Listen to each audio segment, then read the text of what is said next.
First, I wanted to pass it off to my colleague Kike to explain quickly, what was the impetus behind this initiative? How come we decided to get this group together of experts that we did, over 65 different experts from around the world who are specialized in the risk approach and protection of human rights defenders. Why did we get this started? Yep, thank you. Thank you very much, Meredith. Hello to everyone. I will shift into Spanish. Buenas tardes, buenos días a todas, a todos, incluso casi buenas noches. Gracias por estar acá con nosotros. Queríamos brevemente explicar que bueno, más o menos hay unos 15 años de aplicación de la... 15 years now we have been applying the risk-based approach and using it to help human rights defenders, and we believe that this is now the opportune moment to take stock and also to look at what are the best practices surrounding the risk-based approach and how can protection best be provided? How can we bring together these best practices? How can we look at steps forward so that we can continue improving the risk-based approach, because it does have its good points, but it also has its weaknesses as well.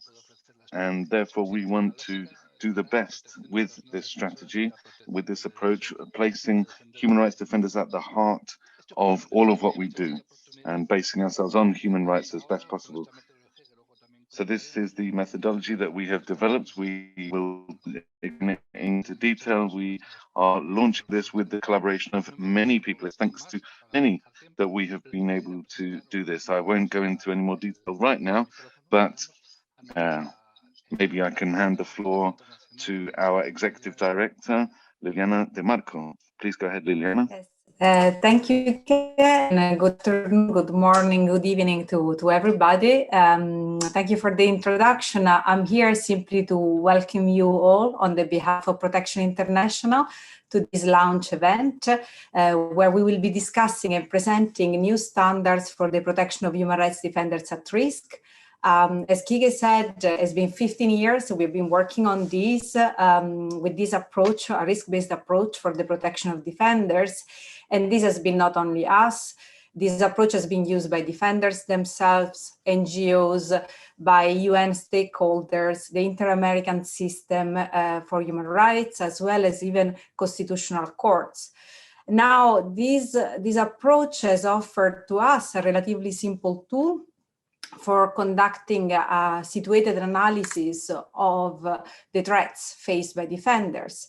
But indeed, because it's a simple tool, and indeed because we have been using it a lot, in the past years, we have also seen its limitations. And this is indeed, as Kike said, the reason why we launched this process, working together with experts from around the world to develop a concrete list of recommendations for how governments should frame the protection. I would like to say the process, from what I heard, has been remarkable.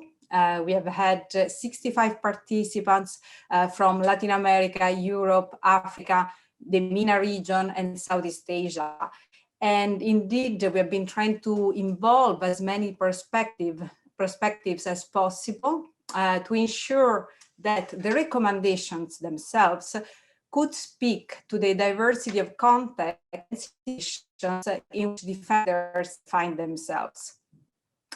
What we really appreciated the most has been the openness and the willingness of so many people to invest time in this. And I did hear it took a lot of your time. So it's really a big thank you for all of you who contributed, as well as really an appreciation of the fact that there was indeed a need that needed to be filled, that needed to be addressed.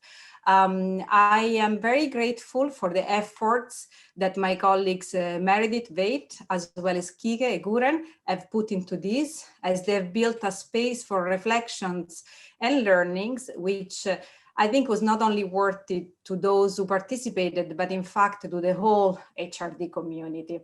Today you will discuss the risk approach recommendations that indeed are the result of these consultations, and indeed will be a recommendation on how risk analysis could be approached in the future, and most importantly, how it could be translated into an effective protection plan.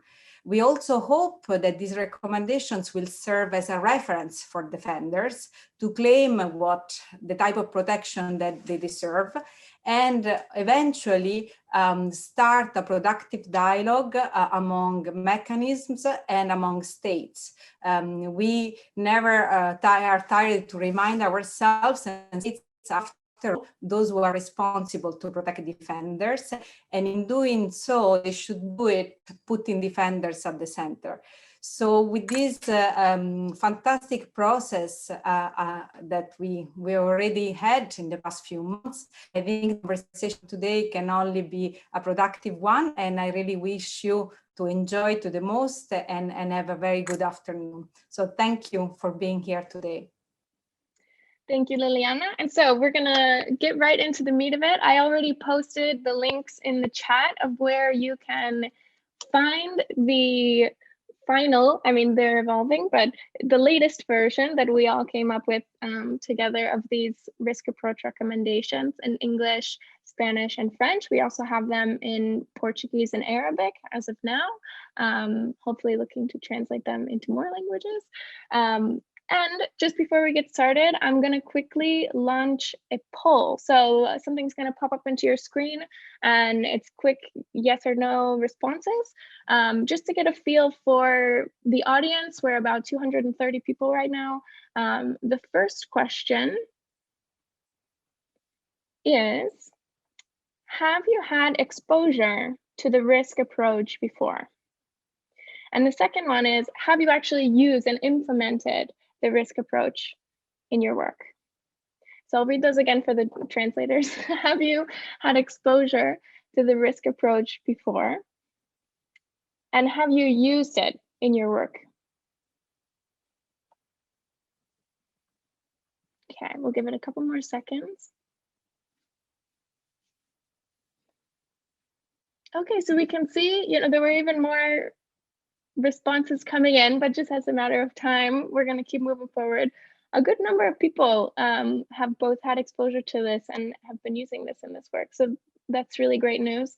And it also proves that we're tapping into kind of a community here when we're talking about these things.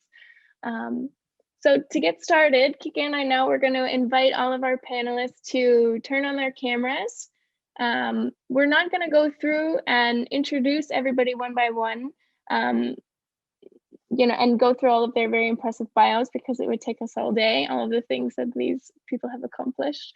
So instead, I'm going to post a link right now in the chat, which will take you to the Nextcloud link. Yes, it says Meredith posts in chat, and that I'm Meredith. I posted in there. And that will take you to a platform where you can download PDFs in English, Spanish, and French with photos and bios, and it will explain more about all of the panelists that are going to talk today. So, Kike, if you want to get us started, and we can throw the first question over to our panel. Yes, of course. I mean, questions comes in no particular order in terms of the panelists, but just following like a sort of the logic, the link, and evolution. The topic, and maybe the first would be for Mr. Joel Hernández, please.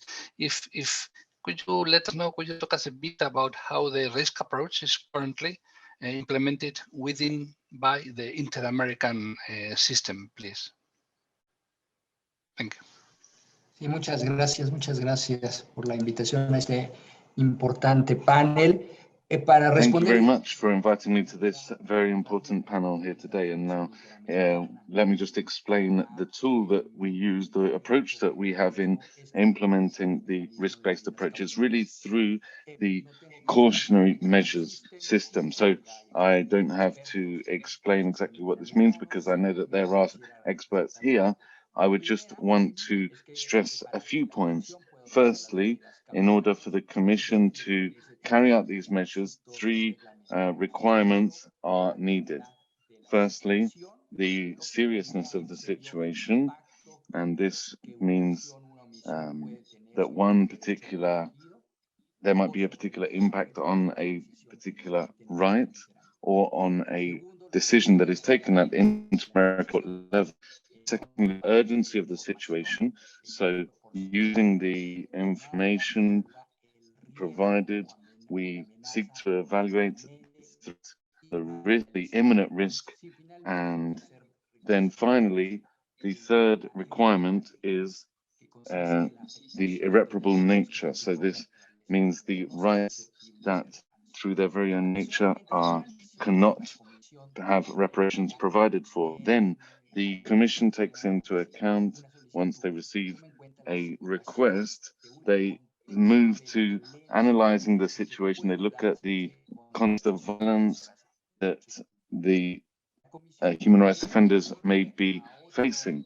The Commission then also uses another mechanism, another tool, and that is the country reports, the country thematic reports. And there we speak about the situations of risk that those defending human rights may be facing. And so we might look at the most recent one, for example.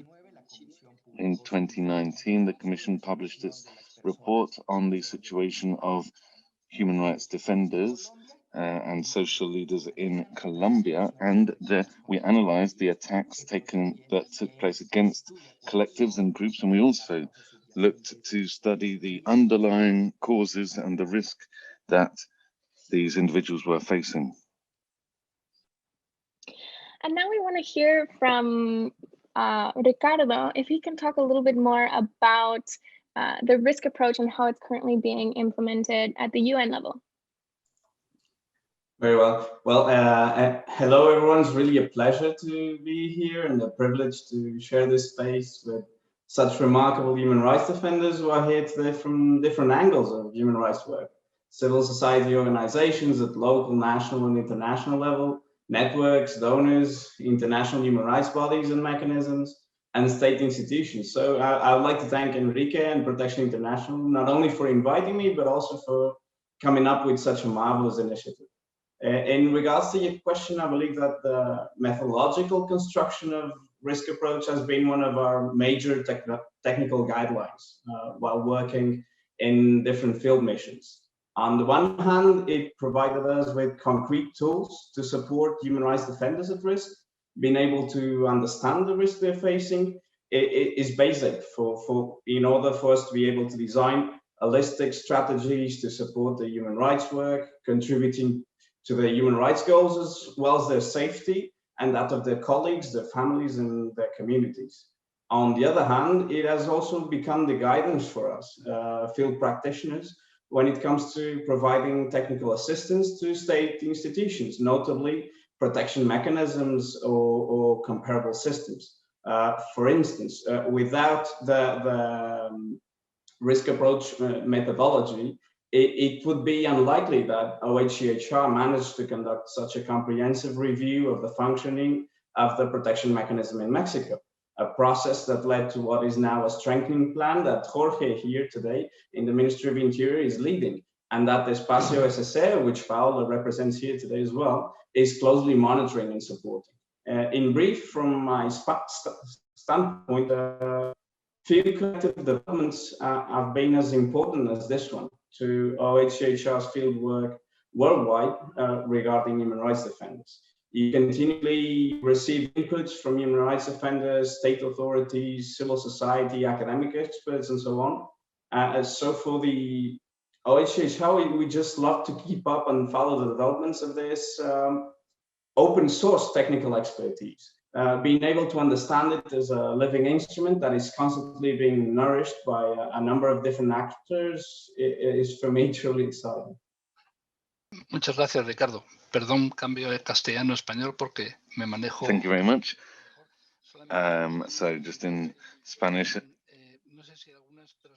just a very brief comment. I don't know if some people have had problems with the translation. I'd just like to say that there is a globe on the bottom and you can choose what language you want to listen to, but you would need to use the app. There is a globe down in the bottom of the screen, but you need to see this and then to show the channel, you need to download the app, not working online with Zoom, but download the small app that you can download when you start. Sorry for the interruption. No veo, I don't see, sorry, into English again, sorry. I don't see, I don't know whether our next panelist, Salome from Kenya, has managed to connect, because we don't see her around. Just 1 second. If Salome is around, can you please let us know? Okay. I think Otherwise, I maybe see her in the attendees. 1 second. Maybe we can pull her in. But maybe in the meantime, we can, podemos proceder con la pregunta con Jorge So Ruiz. now we can move forward with this question. We can ask Jorge Ruiz this question for Mexico. Now, for Jorge, the question is more specifically, well, the mechanism has one of the widest deployments of measures to protect human rights. So coming from a state mechanism, coming from a state body, this is one of the largest programs of this type. So, Jorge, what are the main challenges that the mechanism has come across when it comes to implementing the risk-based approach in favor of human rights defenders? And then we have Salome, but now we'll just hear from Jorge first of all. Un gusto estar en este espacio, un gusto saludar amigos. Thank you very much. Thank you to everybody. It's great to see so many friends and colleagues here on this call. So as you may know, the mechanism for protecting human rights defenders and journalists in Mexico is a public policy from the Mexican government, and it is led by the ministry. So this is the equivalent of the Interior Ministry, let's say, in Mexico. So since 2012 up until now, what we have seen is that there have been a number of actions, a series of actions which have evolved over time. And in this process, what we have seen is that we had a number of concerns that arose regarding the obligations that the state has, the Mexican state, and its obligations in promoting respect for human rights and defending human rights defenders. So specifically, one very concrete point, which Enrique Nguren asked us in this process of strengthening the implementation of the methodology of the risk-based approach. So really, it is using an approach which has a state logic to it. So it is here where we have seen a number of challenges arising. We have seen the need to apply the risk-based approach, and we see the need to ensure that we have actions in favor of human rights defenders. So what is it that this state logic means? Well, it means taking ownership of the prevention discourse and the protection discourse, taking true ownership. In a federal state, this can this can mean certain complexities. We have a federal system, we have huge geographical diversity, huge cultural diversity, and we therefore find that there are some challenges in terms of participation. So from the even from the simplest government level, the lowest government level, which is the municipality. So the government groups that are those who are first in touch, who are closest to the ground, they should be taking and helping here. And there is particular importance here for civil society. So we cannot have approaches which are simply which seek to help human rights defenders without a participatory approach. We need a participatory approach. We need the participation of civil society first and foremost. And this is what I would say for now. Thank you. And on that note, we want to bring in Salome, who is a woman human rights defender herself. She's been working principally in Kenya. So Salome, can you briefly tell us a few examples from your experience of how you've seen the risk approach implemented from the human rights defender perspective. Are there any stories that jump out that maybe have been a little bit off even from what your expectations were of how you think that protection should be implemented? First and foremost, thank you, PI, for this wonderful session where we all get to share our experience on risk analysis approach. And for it to work effectively, it needs to get resourced well. And therefore, if money is not set aside to do good risk analysis, good work when it comes to defending human rights defenders, then there has to be challenges. Because money determines whether somebody will be able to monitor the level of threats, whether they are increasing and decreasing, especially after the first meeting with the defender who is at risk. Also, this for risk analysis to be effective, then there has to be a number of referral mechanisms because one partner cannot work on a case alone.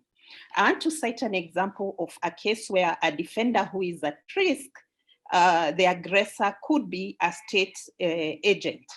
And if this defender is expected to go and report the matter, for example, to the police station, where the police officers happen to be aggressors, and this defender is not given accompaniment, then there are challenges. And we've had cases where defenders are violated by police officers or state agencies.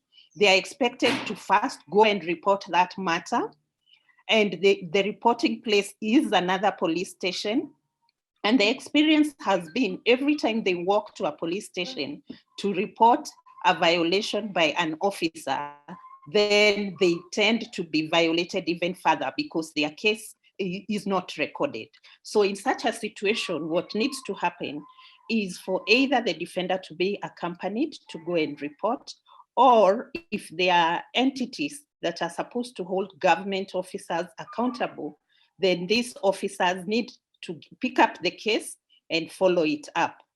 But if this does not happen, then the threat levels do not reduce.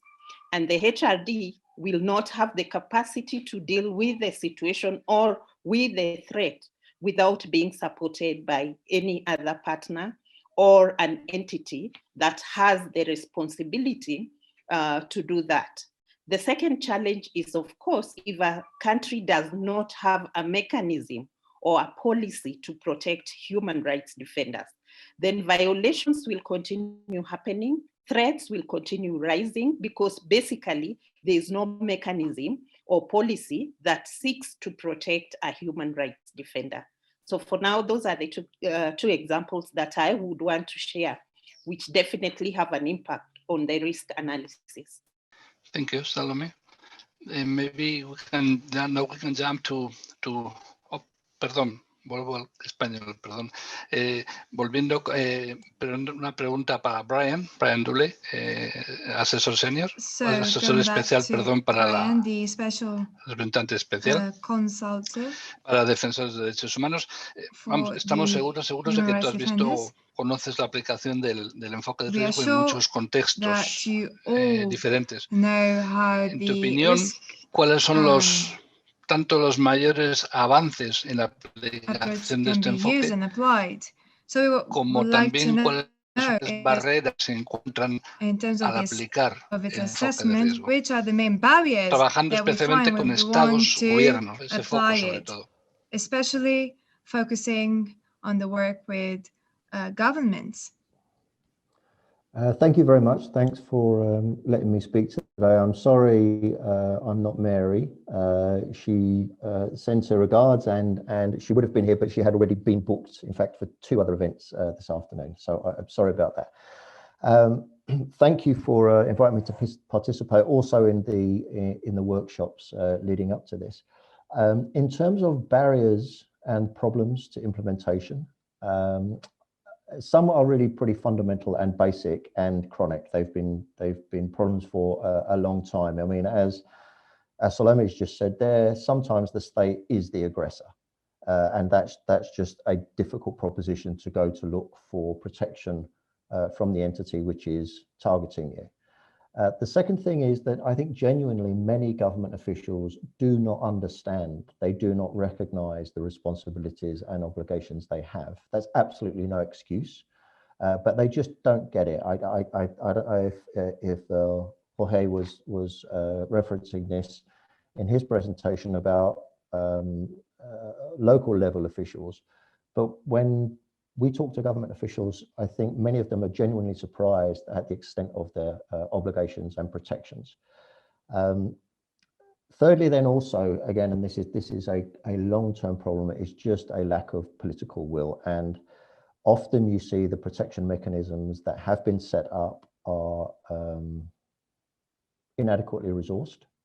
And with some of them, their resources are diminishing. Often too, you see, whether they're official protection mechanisms or not, but other mechanisms that the state may take, they seem to be doing it reluctantly, and sometimes partly as a result of outside pressure. And instead of the work of human rights defenders being celebrated, really at best for some states, they're putting in protections because they feel like they have to, not because they want to. And so it's often done with a certain lack of enthusiasm, even when it is done. On the plus side, I would say that, you know, we are seeing some progress here and there where some states are beginning to understand the need for a specific focus on human rights defenders and on the prevention of attacks and protection of human rights defenders, as legislation pending in Mongolia and Philippines at the moment. And I'd say too, part of the benefit of this methodology, you know, we can judge it and we should on where and how it's been implemented. But I think that there's a more informal influence of it too. I mean, looking back over 20 or 30 years of this work with human rights defenders, even if people aren't citing this specific protection plan, you see many of the ideas now are in normal conversations between human rights defenders and with governments. For instance, recommendation 4 about a differentiated approach. That's something which, you know, you hear much more now than 15 or 20 years ago, where it has to be context specific to a human rights defender, and the human rights defenders' context, even themselves, changes over time. The UN Special Rapporteur's next report to the Human Rights Council will be in early March, and it will be around the killing of human rights defenders and the threats that often precede them. But you're quite right in recommendation 8 to show that not all attacks are signaled in advance. And I think, again, that's now becoming part of a general conversation about threats and attacks when threats don't happen. And I think recommendation 9 also now is part of a mainstream conversation, which it wasn't a decade ago, around collective threats. I think that part of the contribution of this analysis really is to a more general discussion. I think it's influencing very positively more conversations about human rights defenders and the risks they're at more generally, quite independently from how this specific methodology is interpreted. Thanks, Brian, and thanks for pointing out the collective aspect. I know this is something that Protection International works particularly hard on, trying to broaden the focus rather than the individual to the group, because no one acts alone. And on this note, kind of diving into the recommendations themselves, I want to pass it to our panelist, Paula, asking more from her point of view, you know, what do these recommendations mean for human rights defenders exactly? And also if there are any reflections, kind of opening it up to anyone on the panel about the process that we all underwent in order to create these recommendations for those who are involved in the consultation piece. So first I'll pass it off to Paula. Gracias, Meredith. Buen día a todos y todas. Thank you, Meredith. Good morning, everyone. I would like to thank you on behalf of my comrades that are part of the Mexican space. I would like to thank this space here, and thank you for the process that we have gone through thanks to Protection International. We are very happy to work on the risk approach, which has been important for more than 15 years. It is fundamental for defenders, for courts, and for the United Nations themselves, as well as for the protection mechanisms of the state. 15 years later, we are in a scenario that is incredibly complicated because of micro criminal dynamics and microcriminality and gender violence, the increase of human mobility, and we are not just talking about forced displacement and migration in this sense, and as well the fact that states have to guarantee to everyone the right to defend human rights. This is a fundamental tool that we should all take ownership of, and we all should, because we are all part of it. This is the good aspect of this approach. It was not created for experts, but it can be improved thanks to experts. This, we believe, is a very positive aspect of this approach in the way defenders are taken into consideration, as well as the people that accompany them.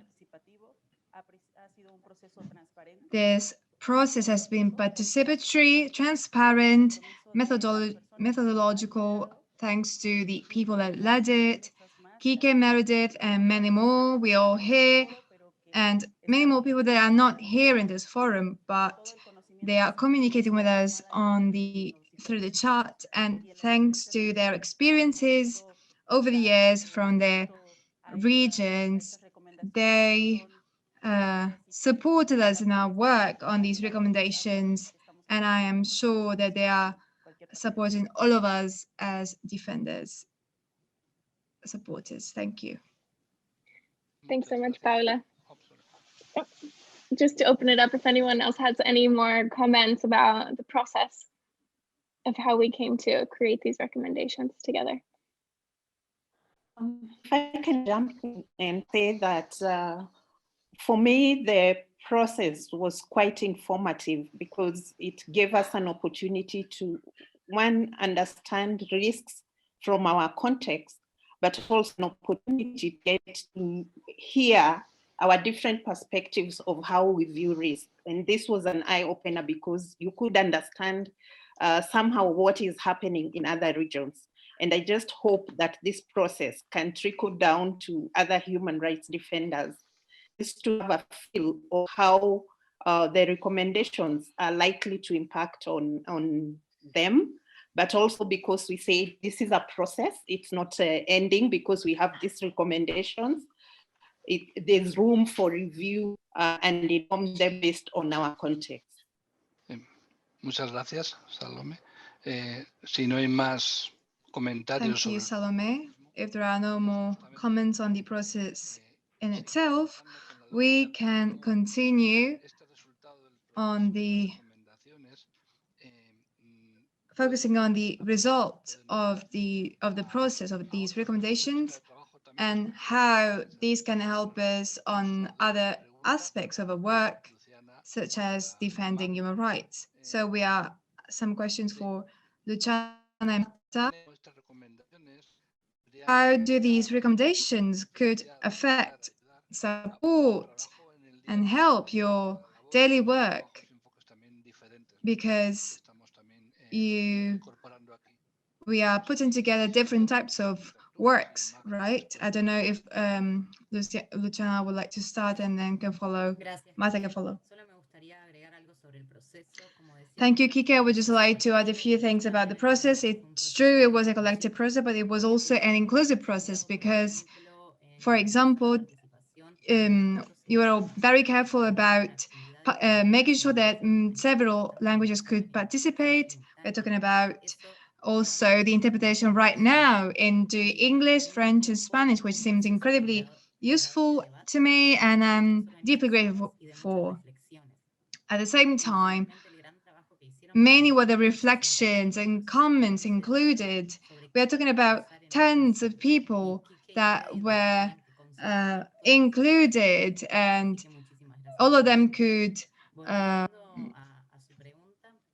make their comments, and we all had to find an agreement, which was not easy, but it was incredibly enriching. The recommendations in general find their origin in recommendation number 7 because it is mainly about analyzing the type of risks that we are talking about. Obviously, the fact of having a protection mechanism makes the defenders much more, they make them feel safer and more confident in their action. At the same time, we believe that we must remember that protection must be a duty of the state, but it also needs to be necessary for our daily work. Now, in terms of times, I believe that resolution number 18 is fundamental because recommendations should not be limited to the activities of the defenders, but to their protection in general. No matter what the defenders are doing or where they are, they need to be able to feel protected while they keep working. Some concrete actions were implemented, such as accompanying the defenders to request a state protection mechanism or other types of mechanism. Other advocacy measures could be applied to make sure that states improve their protection mechanisms for defenders. I would also like to make an example. It's about Costa Rica. A person relocated there from Honduras, and we tried to ask to the national protection mechanism to make sure that not only that single person would be protected, but the entirety of it, of that person's organization. And we achieved that. And this allowed the defender to distance themselves from their risk situation, to not have to deal with those threats in their daily work. And it was only thanks to this strategy. So that what I'd like to say now is just thank you so much for all of your work. Hi everyone. Thank you for giving me the opportunity to take part in discussion. Obviously, as a person working for Open Society Foundation and coming from a donor field, I have a little bit different set of experience. And I think this is really great that I can share it with you. And let me quickly bring 3 points here. I think that the first is that even though not explicitly mentioned in the documents, the risk-based approach is something that also should guide donors, private donors, state donors. So donors are in the position to guide our partners on how to approach risk and take into account risk analysis. So they have a very good awareness raising role. And I very much welcome these recommendations that highlight some of the most difficult issues that we face in the field. And I personally think this document should be a compulsory reading for many of us who are doing any work, any funding in the protection field or any work with the human rights defenders. The second point that I want to mention is something that we need to have in mind, especially for the authoritarian states that for multiple reasons do not fulfill the obligation for protecting of their citizens. I think Brian mentioned this, Jorge as well, and one of the questions on the chat or Q&A was mentioning the case of Venezuela. And this is the biggest challenge that I have seen in my work, actually. And it is around recommendations 1 and 6 in particular. And here I would like to stress again the importance of funding from private donors coming to any alternative protection mechanisms and establishing parallel protection infrastructure in times that in the moments and in cases where nothing else is actually possible. And we see it in variety of local networks in Mesoamerica with women defenders in Brazil, Guatemala, Southern Africa, newly established network, and also work of Protection International that actually replaces this mechanism very often. And finally, very important point I want to make is on the intersectionality of the approach.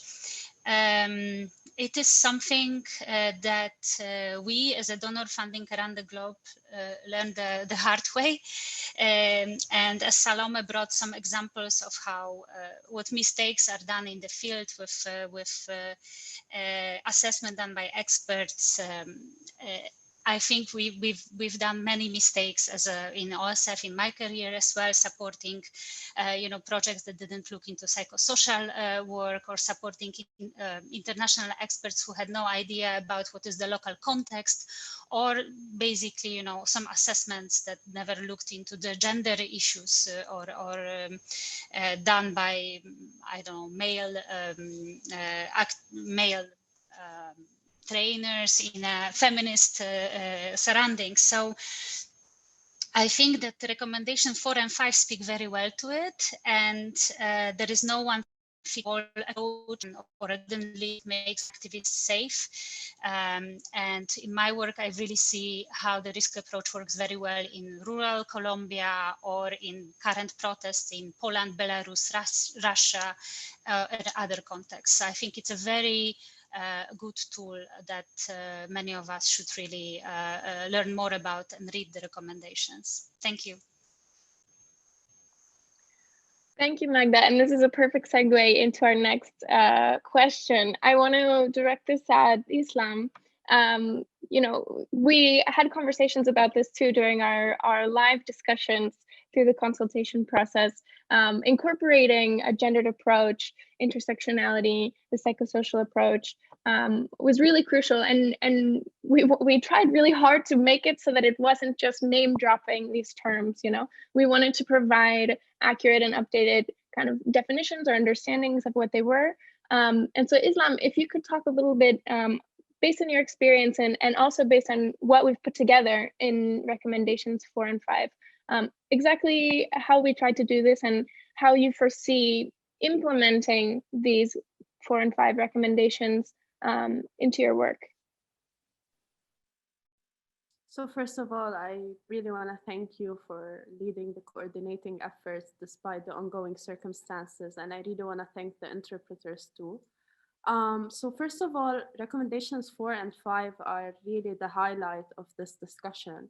And I think the rationale behind them that is very subtle, but also very direct, is that to exist in the public sphere as a woman is to be at risk. So the recommendations 4 and 5, their importance lies not only because they inform our assessment, but also our protection tools. So the recommendations that directly inform us that the public sphere is in itself a dangerous space to be in, but also allows us to sort of imagine protection tools. So there is a need to understand. So we've already had this discussion about the need to understand the embedded risk factors and to pay specific attention to the multi-layered challenges that WHRDs face in particular. So this is why it is vital to explore not only a gendered, but a feminist practice perspective as an organizing conceptual framework and empowerment tool for WHRD. So in practical terms, these recommendations do not only seek to assess the risk or protect the WHRDs per se, but to also support them in creating tools to make sure they work safely, both physically and psychologically, despite the embedded dangerous work they do. So usually what happens is that most efforts usually go after a violation has occurred, but these two recommendations sort of inform us that we need to do a holistic, well-being based approach that would make sure that WHRDs are constantly well-informed of risk. So this risk analysis and assessment is not just for us as a tool, but also a tool for WHRDs working on the ground or on the front line. So it does not only make sure that they are well informed of the risk, but also they're well informed of measures and tools they can use to access safety. And building on what others have said, it is true that the infrastructure is weak when it comes to supporting WHRDs. And I think this is also highlighted in recommendations 4 and 5, in the sense that they inform us that there are certain conditions that may hinder access when it comes to protection, in terms of languages, in terms of what kind of context they work in. So this is, I think, the gist of these two recommendations. And additionally, and I think this is the most important to us, and this is what we have learned, is that there are certain tools that are not sustainable. And looking at these two recommendations in particular, we understand that certain contexts, for example, are not compatible with certain tools. Let's say a grant system, for example, is not always sustainable, because if a WHRD does not gain certain capacities and skills in order to continue working and living and surviving, then we haven't really done any solid solutions. And to sum it up, I think it also tailors to it does not only addresses trauma as a general umbrella, but it tailors to the trauma within the context that WHRD comes from. So when we talk about well-being based, we're not only talking about psychosocial support, but we're talking about understanding the accumulative trauma and burnout that WHRDs have gone through. And this is, to sum it, the rationale behind these two recommendations and our previous discussions.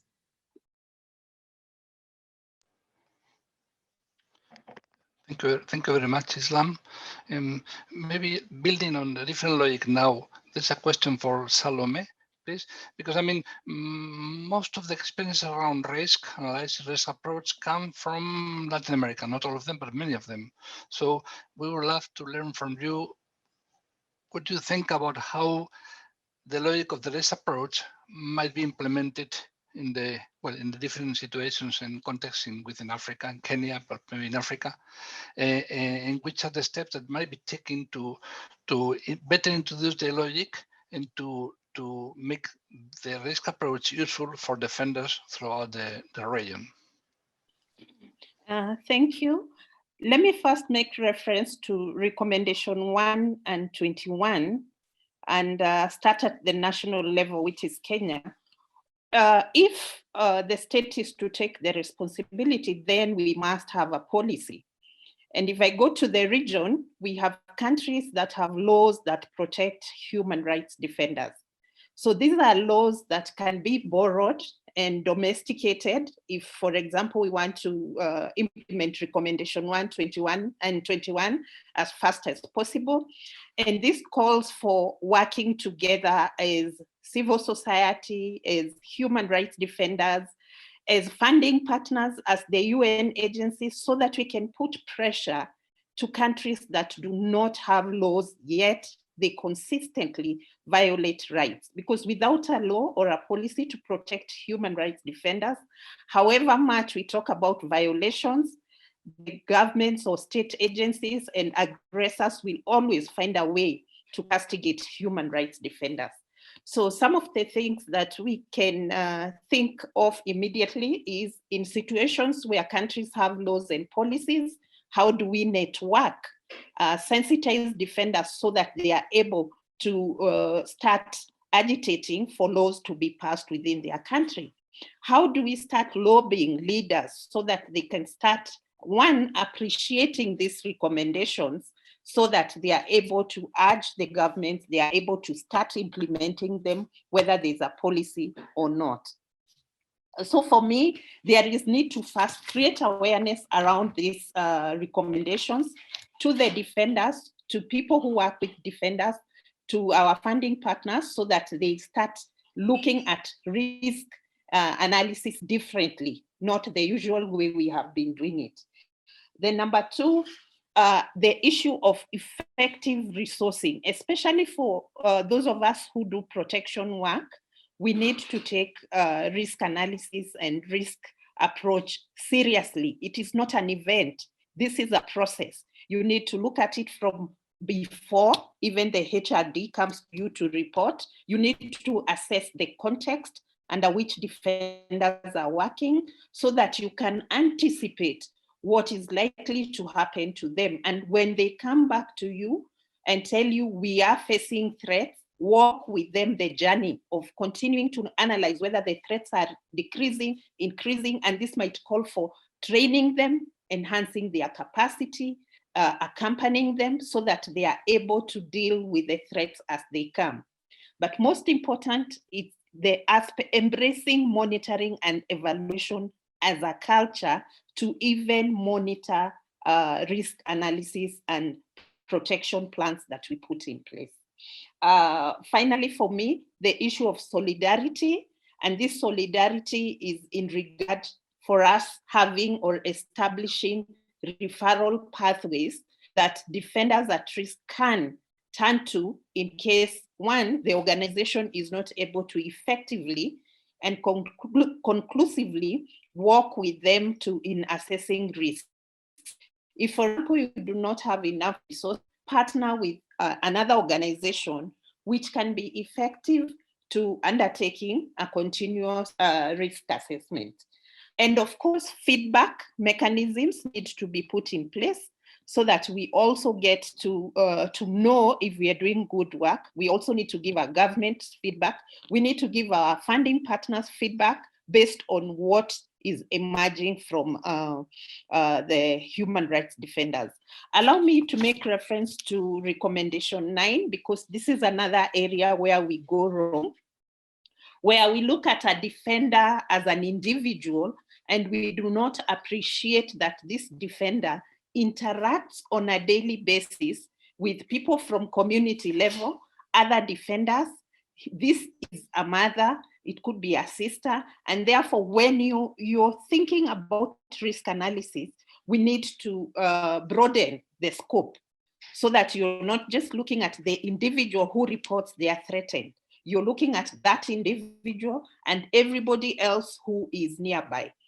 Allow me to give an example of a case where an institution was threatened and closed and the accounts frozen. The impact this had, it didn't end at the institutional level. This organization has employees who are affected. These employees come from a family, and the family members were equally affected even when they did not work for that organization. And therefore, recommendation 9 for me speaks to the reason why we need to start doing things differently. Of course, those are some of the things I would think of that we need to do from national, regional, including international level, because at times the threats are so heavy on local and national HRDs that an external voice would bring reason to how the state or the aggressors need to act differently. Thank you. And speaking of these external voices, when we're talking about international actors, I'd love to bring in Mr. Hernández and Ricardo now to talk a little bit about how you see the UN and the Inter-American Commission on Human Rights helping to guide states in the right direction when it comes to implementing these recommendations and really creating a more defender-centric approach to protection. Bien, gracias. Bueno, yo creo que lo que hemos escuchado aquí Es muy importante para los estados. Thank you very much. I think what we have heard here is incredibly important for states, for governments, above all when it comes to them strengthening their own protection and monitoring mechanisms for human rights defenders and also for journalists. But also we should think about those states that do not have these mechanisms. Those without these mechanisms should develop protocols to help human rights defenders with a vision of risk analysis. So as you know, the Commission plays a complementary role. It adds to the efforts made at a national level. But in addition to this complementary role, there is the mandate that the Commission has of providing assistance and support.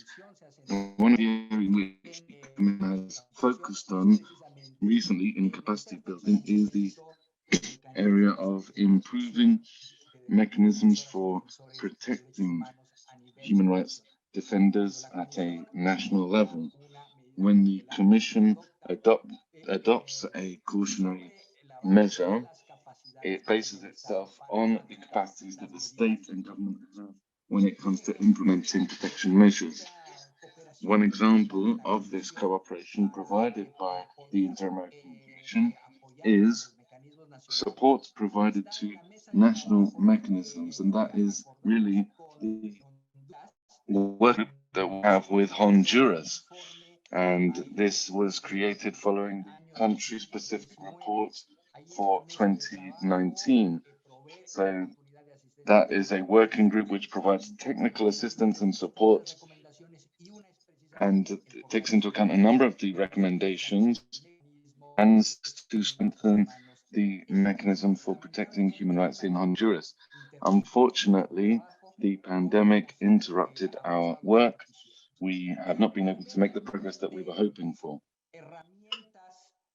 Then in terms of support tools, I could also make brief mention of the fact that the Commission is about to publish a practical guide on recommendations and guidelines for putting together risk mitigation plans for human rights defenders. This is a practical guide, a practical manual, and so it has very specific recommendations for states and governments to adopt measures which are focused on mitigating risks. Thank you.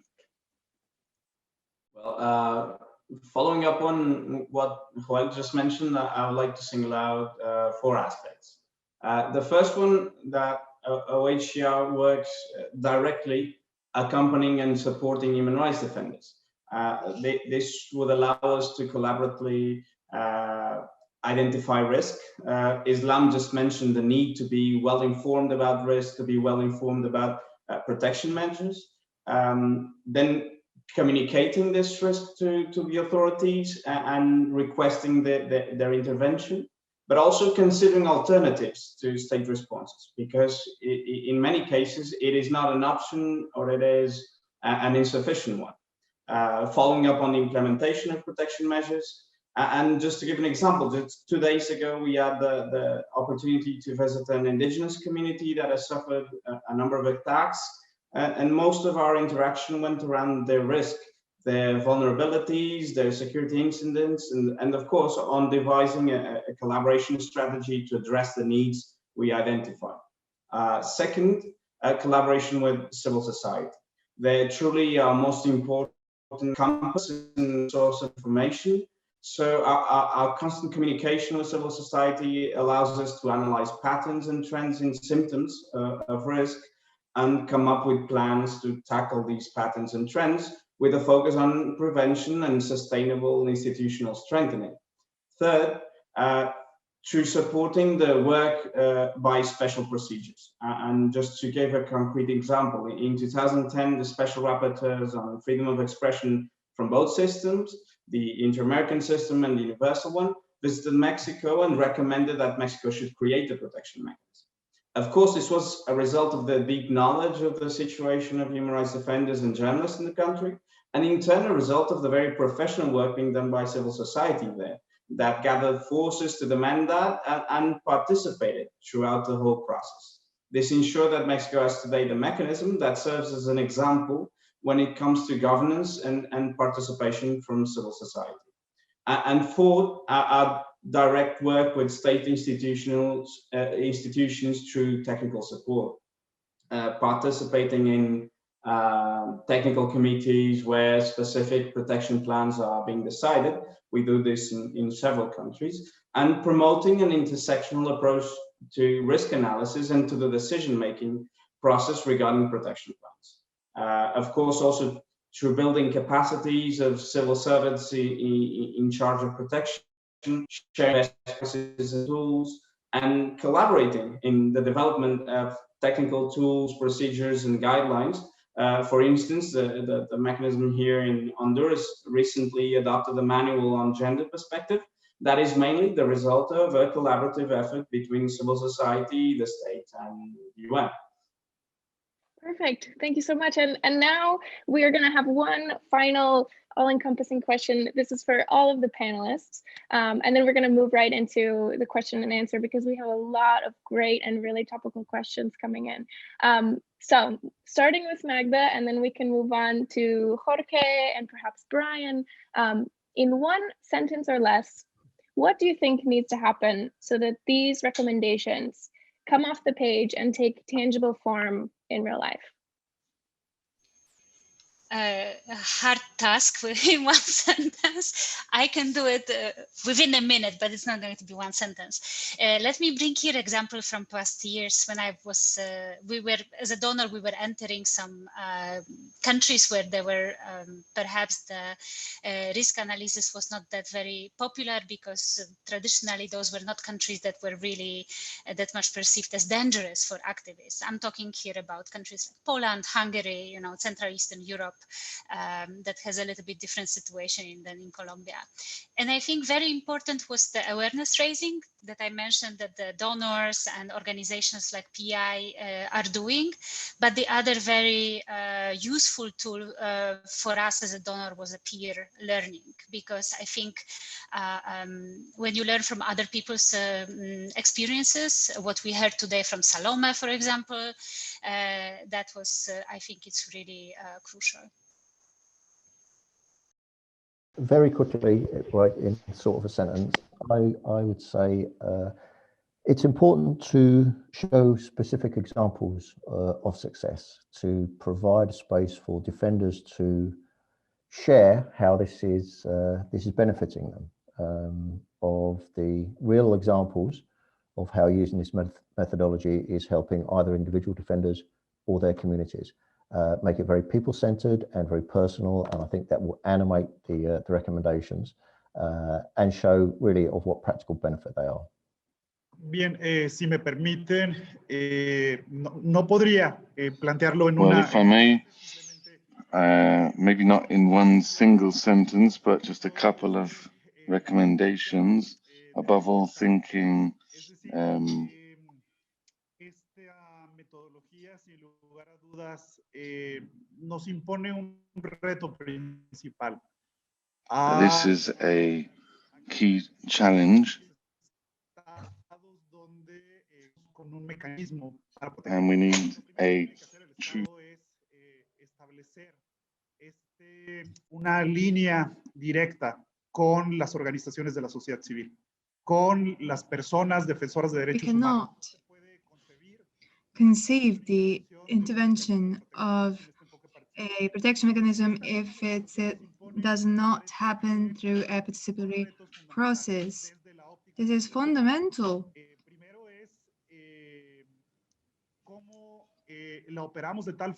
So, how can we make sure that we can predict those phenomena or those threats that might be a risk for defenders of human rights?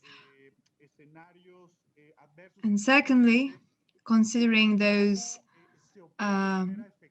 historically risky scenarios, how can we operate in those areas where historically the state was never present? I'm talking about the so-called weak democracies. There is no doubt that the participation of civil society is fundamental to build protection plans. A few days ago, we tried to imagine the situation in the country that I visited, and we talked about a potential phenomenon that could be a risk situation together with the civil society. And that's when we imagined a series of actions that could have been applied. I believe that it is thanks to the analysis of these potential scenarios that we can truly identify the best actions to take for the defenders. I believe that the reason for those manuals, for those discussions, is that the reason behind it is that we need to call for the intervention of the state. We need a political will that will be translated into concrete measures and monitoring. Because very often we already get lost in the protection measures, but without a political will, the recommendations, as participatory as they can be, that will not work out. For me, sorry, Salome, go ahead. Okay, I think we need to do things differently. Now we have the recommendations. We start with ourselves. We need to continuously start engaging different stakeholders, starting with the human rights defenders, to see how these recommendations can come to life. And we need to keep this conversation going. It should not end today with the webinar. This is actually the beginning of how to do things differently, including talking to each other, so that we are able to learn whether things are changing and getting. We keep on saying in our region that our governments learn or copy from each other. So like we know what is happening in this country is likely going to happen in Kenya, and therefore we do nothing. So I think with the recommendations, it's our responsibility to start changing the narrative, to do things differently, and to help human rights defenders and other actors to appreciate the presence of the recommendations and how they can be used to influence our work, and especially our work in championing rights.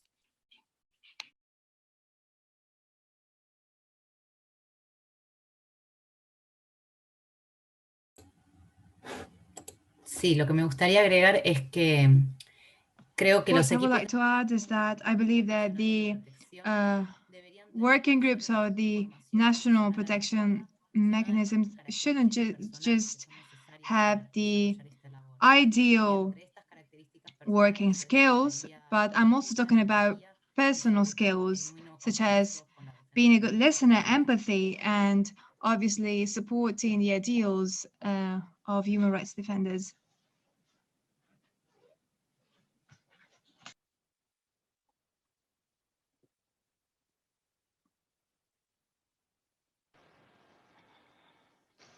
Mr. Hernández, if you want to jump in. Hernández.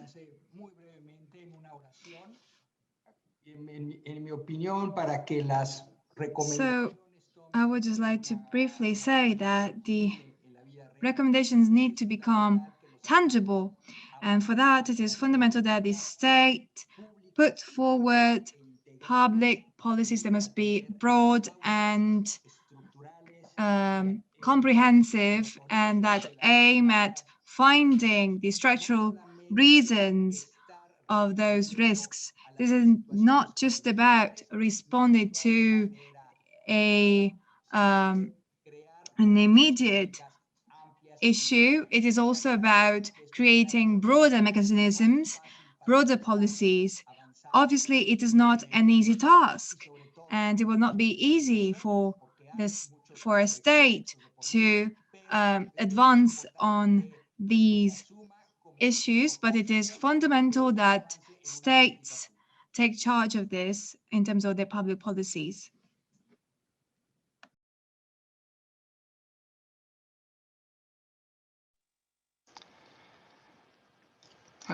Islam, I think you had raised your hand a minute ago, if I'm not wrong. Yeah. So I just want to build on what Salome has mentioned, because I feel like it's very important and it's also at the core of what I want to say, so I don't want to repeat.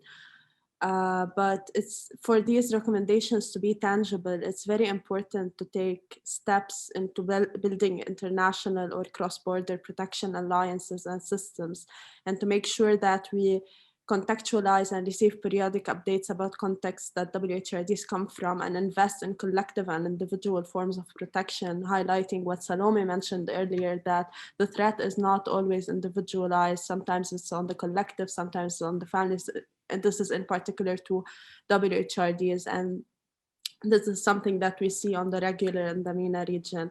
And it's also important to invest in providing access to the different mechanisms or international spaces or regional spaces even that the WHRDs can access. And to build on the work of AWID and WHRD, I see in terms of recommendations, it's also important to complexify the definition of a WHRD. As women who are active in the public sphere, but also women who are on the front lines and are not always, deemed as WHRD in the traditional sense. So this is very important. And to sum it up, I think it's really important that this space starts a conversation or a dialogue between us. And I see already from the attendees that there are a lot of people who are interested in sort of building protection alliances, which is something that we should invest in.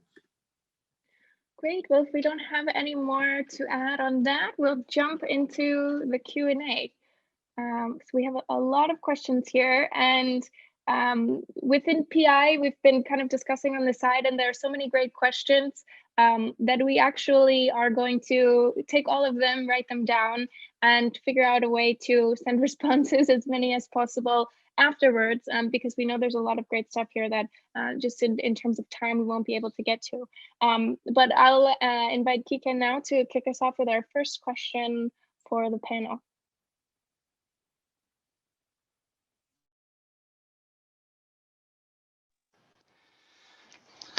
Sí, es un desafío porque tenemos. Yes, it's a great challenge because we have tens of questions and they are all very useful and meaningful for the panel. But as we said, we will try to reply to them later on. We will try to put them together and to find answers thanks to our dear panelists here.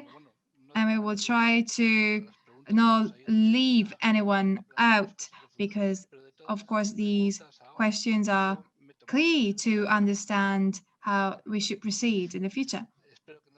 At any rate, I hope that this will not be a power game. These questions, the questions that we will mention, are specific to the topic that we are dealing with, how the risk approach is defined. And at any rate, I believe that the people in this panel can definitely provide answers to those questions. One question asks whether the risk analysis is a very defining aspect, because very often we talk about weak spots and about some specific defenders. So when we talk about vulnerabilities that a woman might have, or someone that has a particular sexual orientation, for example. So how do we deal with this? And I would like to leave this question to Islam. And we would like to know whether this risk analysis is really defining, or whether all of these various aspects, such as discrimination and other barriers, might be included as well? I think, yeah, so thank you. I saw this question and I read it and I felt like it was very interesting because it was also similar to what we have previously discussed when we've had the consultation meetings. And I feel like recommendation 4 and 5 in particular answered this specific question. Generally speaking, risk analysis often reduces the people to, traditional in the traditional sense. If they're not holistic and if they're not overarching, they often reduce people to what they're subjected to, regardless of their context, regardless of their work, regardless of their background. But what's different in this one, I feel, is that it also includes not only the background, not only the context, but also the collective and the kind of work that the HRD or WHRD are doing. So it's not deterministic in the sense that it reduces or it leads to any kind of reduction, but it is holistic in the sense that it does not generalize, it specializes and contextualizes, it zooms out and it zooms in according to each case. And I feel like this flexibility will definitely help in combating the sort of analysis that sort of limits the risk analysis, in my opinion. Muchas gracias. Hay otra pregunta o varias preguntas que se refieren a Thank you. cómo, Are there any other questions? No, preguntas que se refieren a cómo related to how we can act when in a country there are, a recommendation says that the risk analysis is supposed to identify as best as possible the potential attackers against defenders through the analysis. So the question is, what can we do when we have several potential attackers that might be generating that threat against the defendant? And what can we do in that case? And I would like to pose this question to Jorge Ruiz in general. So please tell us what you think.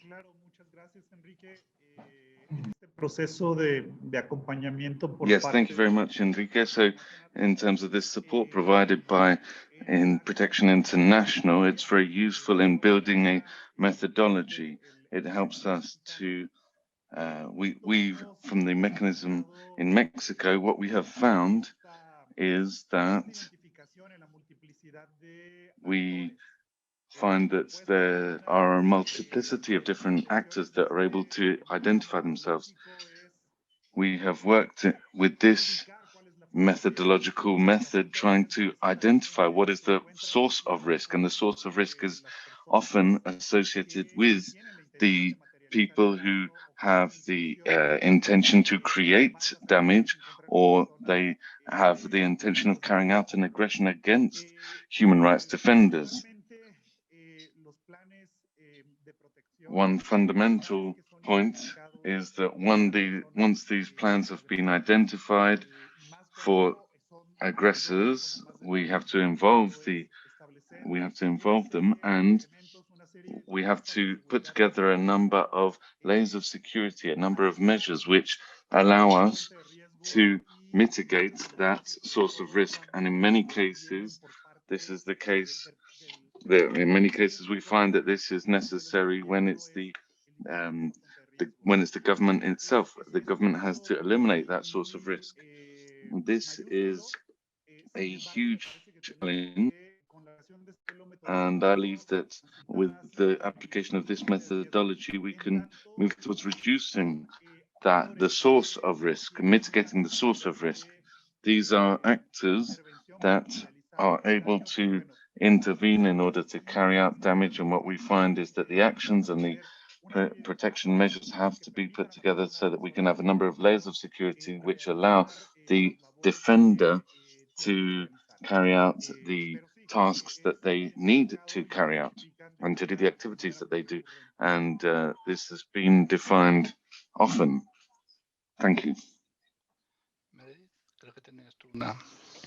Thank you, Meredith. I think you had something. Yeah, just to say we're basically out of time, so we're gonna have one more question posed for our panelists, and then Kike is gonna close off the session. But as mentioned, we are noting down all of these questions, and we're gonna do our best to actually follow up with them afterwards. And we have all of your email addresses, so you'll be hearing more from us, don't worry. Someone mentioned that Brian Dooley said that sometimes there exists a lack of political will and enthusiasm from authorities regarding the protection of defenders. And I wonder if there's any way that we as civil society can create or push this will in an effective and timely way. What as civil society members or as members from the other side, what would you say is the most effective way in order to do kind of movement building in this regard? Desde el espacio SC es lo que impulsar una política federal de protección. Well, as CSOs, we need a federal practice of a federal structure for protection, and that has helped us since 2018. And dialogue has been constant. We've had ongoing dialogue. We have had several different reviews of different documents. We have met up with people from the mechanism. We have a lot of interaction with Jorge Ruiz.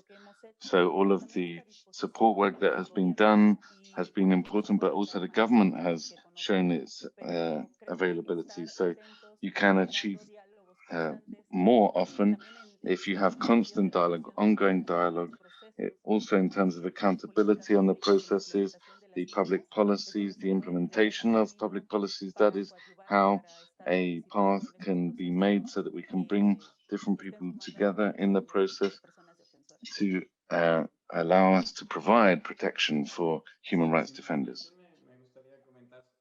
If I may, I'd just like to make a comment on what Paula said there. I think some of the most successful examples have been precisely when civil society or defenders come together jointly. So it's not individual requests, it's really structured consensual requests from different actors. And of course, there is no guarantee of success. Nevertheless, that collective pressure, that structured pressure has provided the best examples so that we can provide pressure. We as international bodies can also apply pressure and ask for the civil society to be listened to. Muchas gracias. De nuevo. Thank you very much once again. So we have to start closing the session, and there may be things that are still left in the air. Maybe you can continue discussions in the chat. And we have heard many important questions here. We're going to try to answer as best we can. We could use more traditional means, or we could ask each other questions by emails. And if we focus ourselves on questions and answers as we have done today, well, really that has been our path up until now in creating the recommendations in the first place. As is happening now, we're talking about analyzing risks, but we also are looking at protection plans. And what we often find is that risk analysis becomes a limiting factor, and we have to think about how we can be effective in producing our protection plans. It's like having a diagnosis, but having no solutions, no treatment for the medical problem you might have if you compare it to going to the doctor. So we have a lot of future. We have a long path ahead with all of you. We want to work with all of you, come together with you. We're going to be working in this way. This is a first step forward, and we're bringing together the questions, we're providing answers, and in future, these recommendations will hopefully be able to put online so that everyone can use them, and we hope to be able to move forward with them, because the next step really has to be implementing, trying to ensure that this is actually put into practice on the ground in reality, so that we can actually provide proper defense, help those who are suffering because of human rights abuses. So we have already gone 5 minutes beyond the time. So on behalf of everybody, I'd really like to thank all of you for your participation. Thank you for the great efforts made up until now, and with all of the many difficulties that we have, we should celebrate these small steps forward, these lessons learned, and we should all maintain our commitment working together. And I'd like to thank all of those, the experts who have joined us, who are accompanying us here today. Thanks to all of you. Thank you. And we hope that we can continue moving forward with this initiative. Thank you also to the interpreters who have helped us in 3 different languages. Maybe we could have had more languages, less colonial languages, but maybe at some point in the future. So thank you very much, everybody, and see you around soon, hopefully. Thank you. Yes, thank you very much. And just a quick shout out to all of those who participated in the consultation. These recommendations wouldn't be what they are without everyone's time and energy in putting this together. So it really was a big team effort. So thank you, everyone, and thank you to our panelists.